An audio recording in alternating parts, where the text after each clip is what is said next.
일본 도시 괴담부 첫 번째, 생방송에서 자살.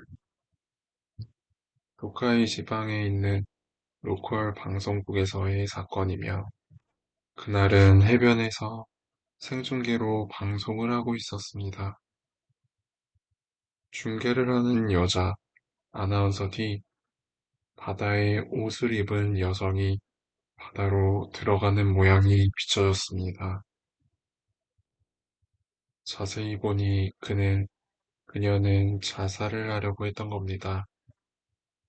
그런 해프닝임에도 불구하고 중계를 하고 있던 여자 아나운서는 어떻게든 자살을 하려는 여자를 훌륭하게 설득하여 단념시키는 것에 성공했다고 합니다. 현장 스텝의 노력으로 하나의 목숨을 살린 기적적인 사건이라고 말할 수 있습니다. 상당히 유명한 이야기답게 이 여성 아나운서를 소개하는 위키피디아에서도 이 사건에 대해서 언급되어 있었습니다. 두 번째, 생방송에서 시체. 일본에서 아침이 되면 항상 방송하는 프로그램 슈퍼라는 프로그램입니다. 방송이 시작되면 사회자의 그러면 땡땡을 향하여 주민라는 말과 함께 도쿄에서부터 일본 전국 각지들을 릴레이하고 그날의 날씨를 전하는 날씨 릴레이는 프로그램의 명물 코너이다. 그러나 텔레비전 역사상 유례없는 경악의 해프닝은 전국의 상쾌한 아침에 날씨를 전하는 날씨 릴레이에서도 일어나 버렸다. 평소와 같이 릴레이는 전국을 돌고 규슈에 있는 방송국 리포터에게 화면이 전환이 됐다. 릴레이를 받은 장소는 공원이었고 여자 아나운서가 연못의 보트에서 중계를 하고 있었는데 연못의 중앙에 떠있는 어떤 것을 발견했다. 카메라맨도 아나운서의 시선을 알아차렸고 그것이 뭔가 하여 확대해 보니 그것은 연못에 떠있는 익사체였다. 여자의 아나운서의 이명과 동시에 화면은 도쿄의 스튜디오로 전환이 되었고 잠시라고 해도 생방송 도중에 사체 영상을 전국에 방송해버리는 대해프닝이 되었다. 물론 이 영상은 단 한 번도 재방송되지 않고 있다. 세 번째, 심야 건물의 엘리베이터.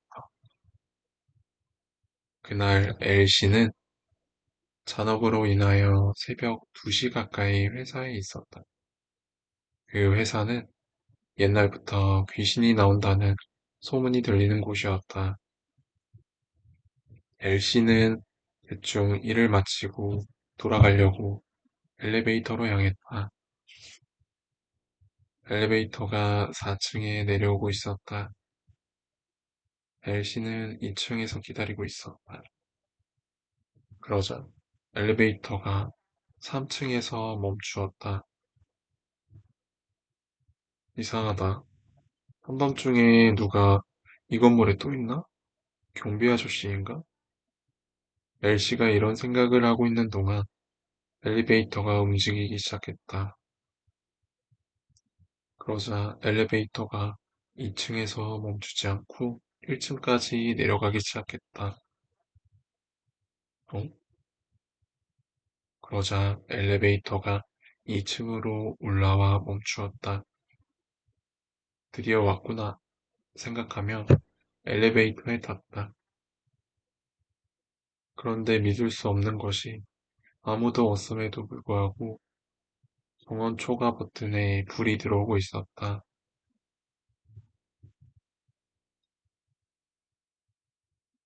네 번째, 백물어, 투고자가 백물어를 하는 도중 겪었던 이야기이다. 친구 B군의 여자친구는 케이크 집에서 아르바이트를 했다고 합니다. 하지만 어떤 사정으로 그 가게가 폐점하게 되었고, B군의 여자친구는 케이크에 사용되는 대량의 초들을 받았다고 합니다. 어느 날 친구 B의 집에서 놀고 있을 때 초가 엄청나게 많았기 때문에 백물어를 하기로 했습니다. 케이크에 세우는 작은 초들 뿐이었지만 방도 좁아서 100개의 초를 사용해서 하는 것은 무리였고 그냥 50개 정도만 하는 걸로 의견이 모아졌습니다. 유리 테이블에 기름 점토를 사용하여 50개의 초를 세워 붙이고 방에 불을 껐습니다. 남녀 6사람이 테이블에 둘러앉아 있고 한 사람이 무서운 이야기를 시작했습니다. 테이블에 앉기 전에는 그다지 춥다고 생각되지는 않았지만 이야기를 시작하자 정말로 춥다는 느낌이 들기 시작했습니다. 계절이 계절인지라 에어컨도 틀지 않았지만 굉장히 추웠습니다. 어떻게 하여 첫 번째 사람의 이야기가 끝나 초를 하나 들어 불을 끄려고 한 살짝 숨을 내뿜은 순간 테이블의 위에 초가 일제히 꺼졌습니다. 뭐야? 모두 비명을 질렀고 당황한 피군의 방에 불을 켜고 뭐야? 지금 누가 장난한 거지? 라고 떠들고 있는데 옆에 있는 씨는 고개를 숙이고 눈을 감은 채 떨고 있었습니다. 모두들 씨에게 왔니? 라고 물으니 왔다 라고 대답합니다. 씨도 나와 같은 걸 본 것 같습니다.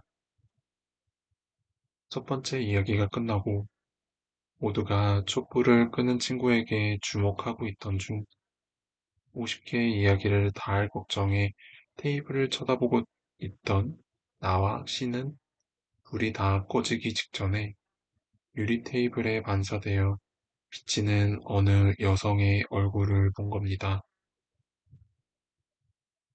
씨의 옆에 붙어 테이블에 있던 초들이 다 꺼지게끔 숨을 세차게 내뿜는 여성의 얼굴을.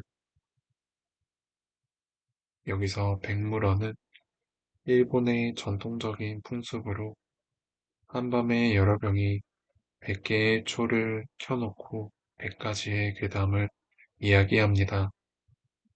이야기 하나하나 끝나면 켜진 촛불 하나하나를 끕니다. 마지막 백화 괴담까지 끝나고 100번째 촛불을 끄면 귀신이 나타나거나 초자연적인 현상을 경험한다고 합니다. 다섯 번째, 비즈니스 호텔. 한 나가노현의 야경. 출장 갔을 때 겪었던 이야기입니다. 본인은 최근에 나가노현에 출장 때문에 자주 갑니다. 평소에는 출장 비용을 아끼기 위해 싼 비즈니스 호텔이나 민박집을 이용하는데 이번에도 평소와 같이 싼 비즈니스 호텔을 이용할 예정이었습니다. 그런데 그날이 연휴와 겹쳐버려 휴가를 즐기는 가족들이나 젊은이들이 많아서 결국 다른 곳에서 숙박을 하게 되었습니다. 거기는 달리 내세울 것이 없이 평범했습니다만 온천이 있어 방에는 목욕탕이 없고 공동에 온천탕이 있었습니다. 상사와 같이 식사를 한 후 피로를 풀기 위해서 목욕을 했습니다. 아마 오후 11시 반경이었을 겁니다만, 숙박 손님이 많은 셈치고는 목욕탕에서는 아무도 없어서 본인 혼자 천천히 들어와 있으니 누군가 문을 열어 탈의실로 들어가는 것이 유리 너머 보였습니다. 신경 쓰이지 않고 머리를 감기 위해 목욕탕에서 나와 샤워기 앞에서 앉아 있으니 잠시 후 누군가 들어왔습니다.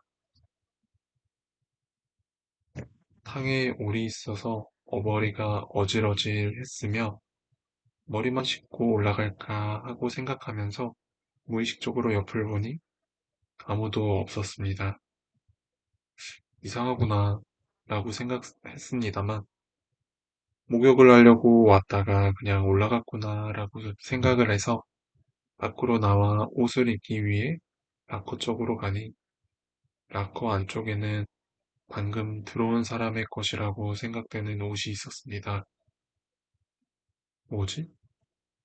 하면서 목욕탕을 문을 바라보니 목욕탕 안쪽에서 누군가 씻고 있는 소리가 났습니다. 어?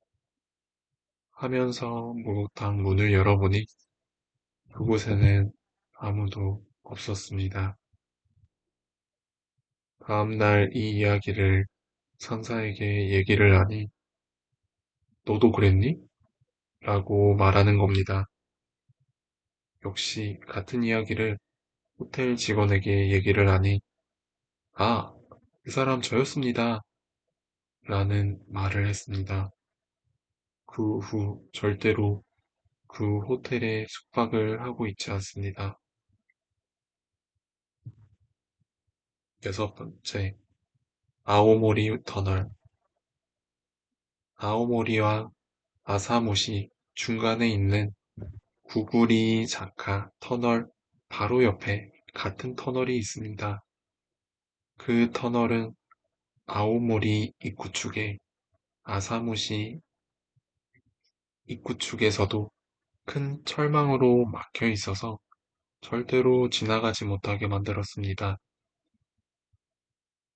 일설에서도 노후화되어 그렇게 막아놨다고 합니다만 소문에는 옛날에 그 터널에서 사고가 많이 일어나 귀신이 나오게 되었고 죄를 치러도 효과도 없었다고 하여 그 옆에 새로운 터널을 만들었다고 합니다. 게다가 아사무시 측의 터널 위에는 묘지 같은 것으로 보이고 있었던 걸로 기억하고 있습니다. 그리고 예전에 그 고장의 방송국에서 아사무시에 무임승차를 하는 여자의 귀신이라고 해서 그 근방에 나와 취재를 했다고 합니다만 터널 쪽에는 어떤 언급이 없었습니다. 일곱 번째, 계단. 이 이야기는 1년 전에 심야의 라디오에서 이야기를 들었던 것인데 그때는 굉장히 졸렸으므로 이야기가 좀 빠진 부분이 있었습니다. 대충 이런 이야기입니다.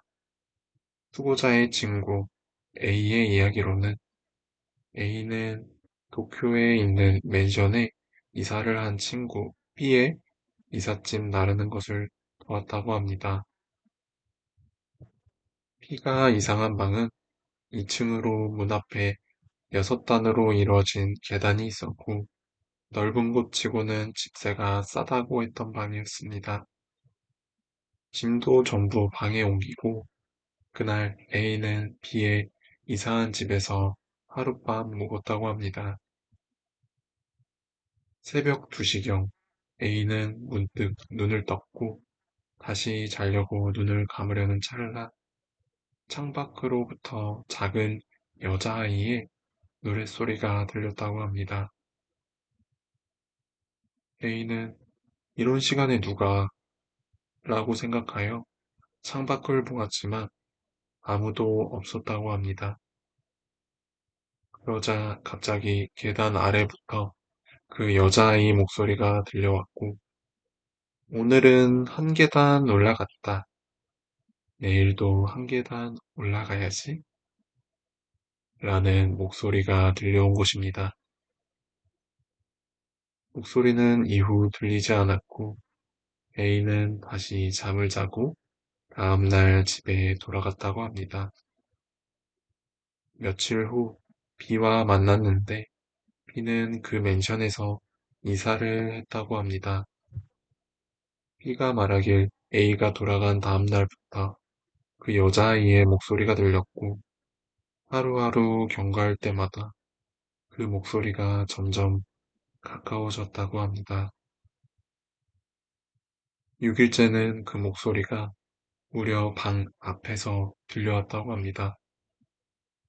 그래서 너무 무서운 나머지 B는 7일째 되는 날 바로 이사를 했다고 합니다. 그 맨션 주인이 말하길 그 방은 집세가 싸서 오는 사람들이 많지만 반드시 일주일 안으로 이사를 한다고 합니다. 만약 7일째 되는 밤에 이사하지 않고 있으면 무슨 일이 일어나는 걸까요?